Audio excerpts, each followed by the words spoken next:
So at first, when the whole presidential campaign started, I was pretty torn. I mean, I'm a Democrat, so I thought, yeah, I like Obama. Looks pretty interesting. He's a new guy. Let's see what he's got to say, you know. But the other thing was, I liked McCain too, because he was like, you know, Rambo. He survived the POW camps, and he seemed like a straight shooter. And he seemed to be a little bit anti-Republican, although he was Republican. So I thought maybe he was kind of a closet lefty Republican. But then I started hearing all this stuff about Obama, people talking about him like he was a second coming, and that, frankly, kind of scared me, because I don't go to that, cult mentality. I don't like that. In fact, it makes me kind of suspicious. And I was leaning towards McCain until he picked Sarah Palin. And now I got to tell you, I think I'm going to go back the other way. For those of you who are really busy, here's the short of it, okay? Here's the summary. I do not want Palin to become president of the United States of America, and I don't want her to become vice president. And if she becomes vice president, she has a very good chance of becoming president. Did you know that according to the Wall Street Journal, McCain's chance of having a heart attack is 17 to 22%. Obama's is 3 to 4%. Now, if you looked at this like a job interview, you would never even consider Palin. She was the mayor of a small town. Her experience is 10 years, basically. 4 years as a council member of a town of 5,000 to 7,000 people. Then she was mayor for 6 years of the same town.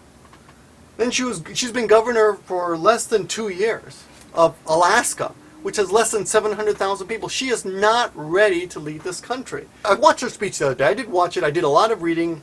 Check all the links. Do your own research. Don't just take my word for it. It's a very good speech written by Matthew Scully, who does a lot of the attack speeches by the Republicans. It was peppered with things about defend our country and, mentioning the terrorist threat to make sure that we're good and scared, right? She does point out how McCain is an underdog, and he has been an underdog in the past, but he's not an underdog now, that's for sure. But, we like to root for the underdog, right? She plays up her small town advantage, but it's not an advantage, it's a disadvantage. We have to look at this like a job interview. Do you really want this woman who doesn't know, who's been in charge of a small town to run the country or be close to it? She talks about protecting American jobs, but just a few months ago she approved a plan to give TransCanada, a Canadian company, maybe she thinks Canada is like in America, like maybe she got her map from Miss Teen South Carolina. She approved $500 million subsidy to build a pipeline to deliver natural gas from the North Slope of Alaska, which she claims is full of gas. She's apparently she knows. She said, "I know North Slope." Oh God, she's an amateur geologist, I guess now. She talks about she introduces her family like it's I will say that the Republicans are winning with sperm count. They got the sperm count because McCain's got 6 kids, biological kids, and he adopted one. That's good. That's very commendable. And she's got 5, so they got 12 over there. Biden's got, I think, only 6 or some. Biden's got 4 kids, and Obama's got 2, so, I guess McCain is winning that by himself. He's at least tied with 5. Well, anyway, lots of sperm over there on the Republican side. Another kind of interesting thing, people with less education have more sex. So people with doctorates, I guess they find other things to be interested in instead of just boning each other. Palin talks about her kind-hearted daughters, Bristol, Willow, and Pepper. Now let's forgive the fact that those kids are all, they're all beat up in high school for those ridiculous names. The oldest son, his name is Track. The youngest name is Trig. How ironic is it to name a kid with Down's syndrome Trig? Is that like after trigonometry? I mean, I can't do trigonometry, and I don't have Down syndrome. Okay, that was mean. Let's get going. Bristol is one of her kind-hearted daughters, and Bristol is the one who got knocked up at 17. Maybe what she meant by kind-hearted, she was kind-hearted enough to let Levy Johnston, her boyfriend, knock her up. Now let's not blame Bristol, because it's probably the fact that she had no sex education because her mother does not support sex education in schools. Which, at least like mother like daughter, because you have to remember that Palin eloped 8 months before her first child was born. I wonder why she eloped. Maybe if she had had sex education, she wouldn't have had to elope. I'm sure it was all very romantic. The reason they eloped, though, had nothing to do with the fact that she was already knocked up herself. Then she talks about now she's going to be an advocate of challenged children because she has a 4-month-old child with Down syndrome. I'm sorry, but that's an insult to anyone who's really suffered or who really knows of the challenges of dealing with a 4-month-old, with a child with Down syndrome or a handicapped child, right? Having 4 months experience does not make you an expert on this, and she should not be using it for political purposes, right? Her husband is a commercial fisherman. He fishes 1 month out of the year. That does not make him a working man. his big job, he's a world champion snow machine racer. He got $50,000 for that last year. Ah! And the fact that he's an Eskimo doesn't, everybody comes from Indians eventually. That has nothing to do with anything. If you want to talk about Obama, is from Kenya, ancestral speaking wise. She says that every woman can walk through every door of opportunity, which is basically a slap in the face to all the people who have suffered from sexual harassment, which, by the way, is someone that she put up for a job, someone who was accused of sexual harassment. She put up for a job after she fired a guy for not firing her ex-brother-in-law. Now, that's a really complicated history, but this is a woman who says she's not going to abuse power. Okay, she is already abusing power as governor. Let me give you the story. Her sister got divorced from this guy. He's a state trooper. And he's not a perfect guy. But she swore to get rid of him, right?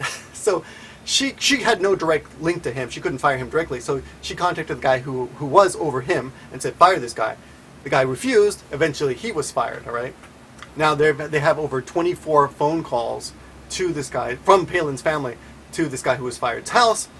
And they claim that, no, we weren't pressuring him to fire at all, right? But now she's got a defense lawyer, and she has the right to use $94,000 of taxpayer money to defend herself against this charge of ethics, okay, of abuse, of abusing her power. Oh, such bullshit. Now everyone does it. I'm not saying she's any worse than any of the other ones. I'm sure that if you go through McCain and Obama's crap, you're going to find stuff there too. But she acts like, her speech pissed me off because she acted like she was a little bit better than everyone else. Remember, Alaska has only 700,000 people. And the town she was in charge of had only 5,000 to 7,000 people. She joined the PTA because she said she cared about making our public education even better. Okay, first of all, American public education is crap right now, and everybody knows that.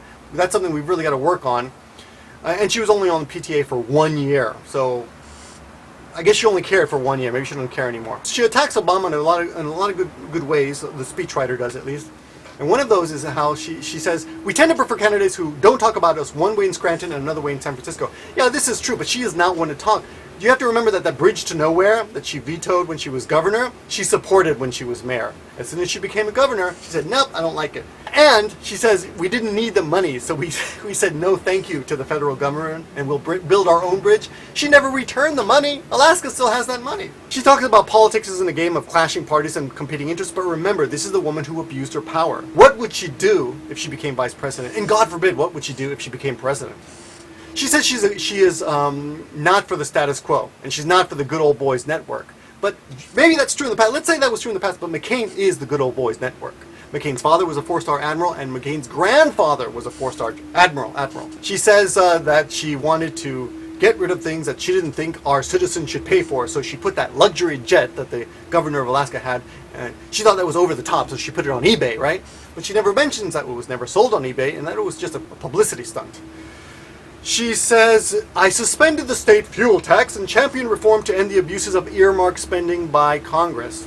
But she is one of the worst abusers of this system. According to Bio, check the links, Mayor Palin also effectively used the system of congressional earmarks, something McCain opposes. She gained $26.9 million in funding, according to the independent watch group Taxpayers for Common Sense, including $50 million for commuter rails project. And she told Congress, thanks but no thanks to that bridge for nowhere, but she never returned the money. Next thing is, she says, and take it from a gal who knows the North Slope of Alaska. We've got lots of both. We've got lots of natural gas there. Yeah, she's apparently a geologist now. In her speech, she also says that Senator McCain's record of actual achievement and reform helps explain why so many special interest lobbyists and comfortable committee chairmen in Congress have fought this prospect of McCain's presidency.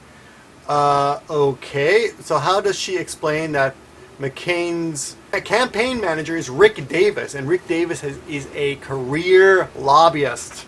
He worked for Reagan, he worked for Bush, and now he's working for McCain. It goes on and on.